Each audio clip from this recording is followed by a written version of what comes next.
যাই ভালো করে একটা কফি বানায় তো সুন্দর করে একটা কফি বানিয়ে নিয়ে আসো ভাইয়ের জন্য, ঠিক আছে? अब तू गया बेटा, अब तू गया। শালাই আমার দোকানে থেকে আমার এই কফি বানাবে, আজকে যাবে যাত করে দিমু তো। খারাপ শালাই জাত করে দিমু রে,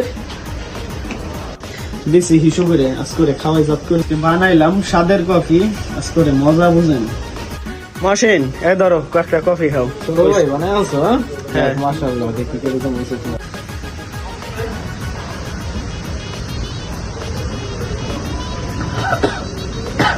যাই আজকে কফি শুনলাম তাহলে কি লিখা ওনে তো আমি হিসু করে দিছি। तू तो गया बेटे। শেষ তুমি আমার হিসু খাওয়াই দিলা। कैसे कैसे लोग रहते हैं यार यहाँ पर। साला तुमको पागल कुत्ते का गाड़ी उठा के ले जाएगा बता रहे हैं हम।